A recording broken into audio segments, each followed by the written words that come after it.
Assalamualaikum warahmatullahi wabarakatuh. Waalaikumsalam warahmatullahi wabarakatuh. Bismillahirrahmanirrahim.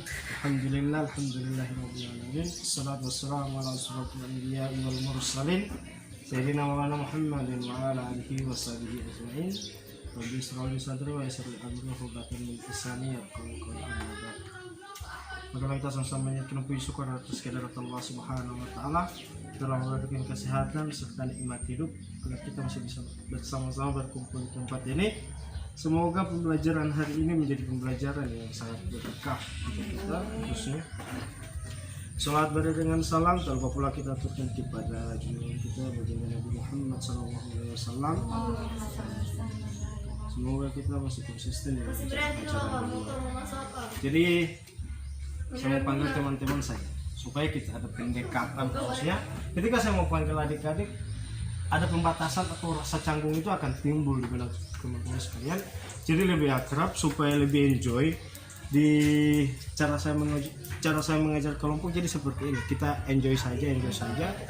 Nanti kita akan membahas tentang pendidikan, seberapa penting sebenarnya pendidikan itu, apalagi mengingat Anda adalah seorang perempuan seperti itu.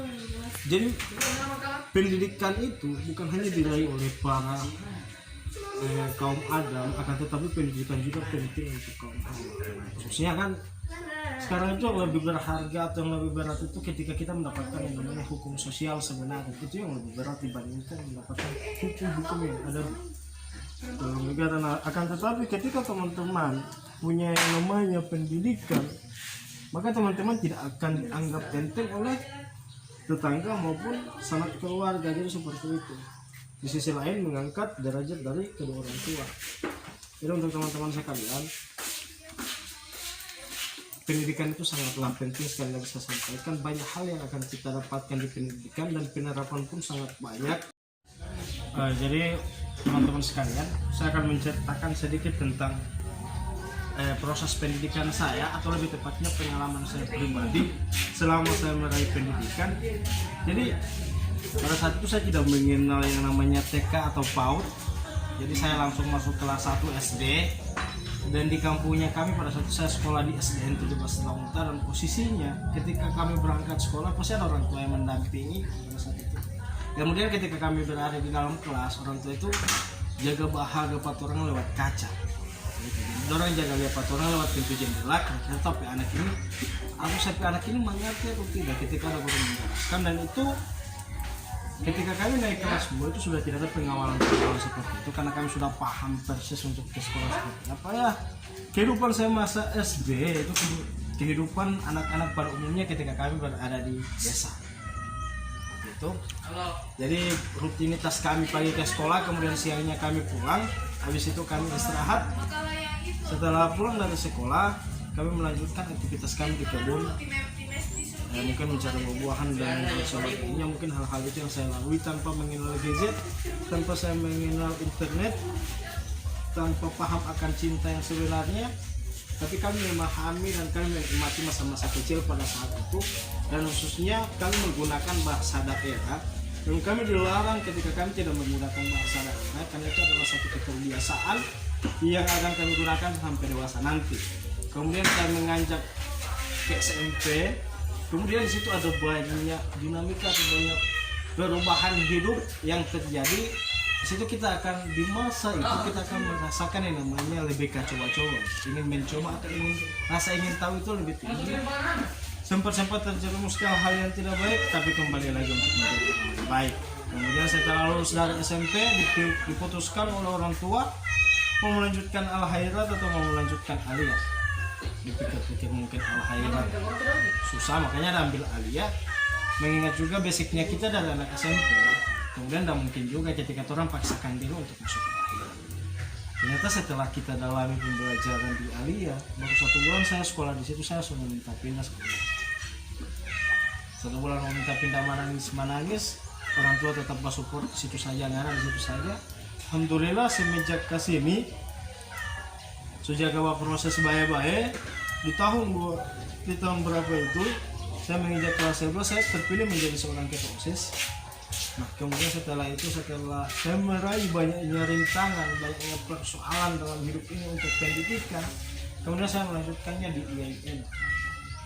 Saya pikir ketika saya melanjutkan di situ untuk memperbaiki basic agama saya, kemudian memperbaiki akhlak saya, kemudian khususnya mencari jati diri saya sebenarnya seperti apa. Semakin kesini semakin saya paham akan hidup ini seperti apa. Ketika kita hanya memahami tentang pendidikan persoalan dunia itu sangat sulit sekali.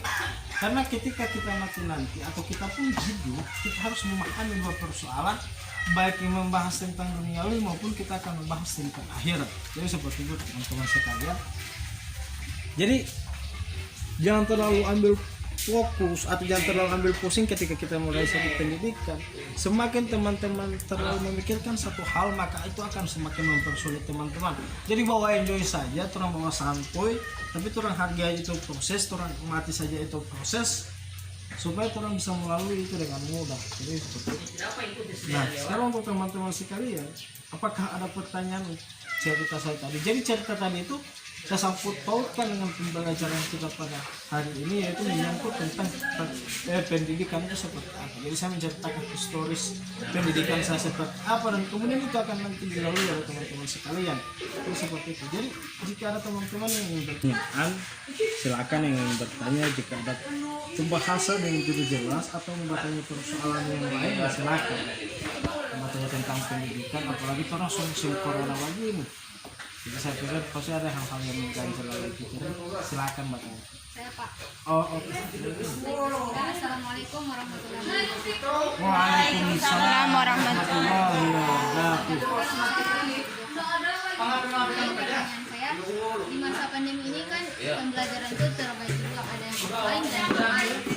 Kalau biasanya di SD atau di mana dinamakan boring. Nah, pertanyaan saya, bagaimana cara mengefektifkan agar pembelajaran ini tetap berjalan dengan baik? Ya, terima kasih pertanyaan yang sangat bagus sekali dan sangat menarik.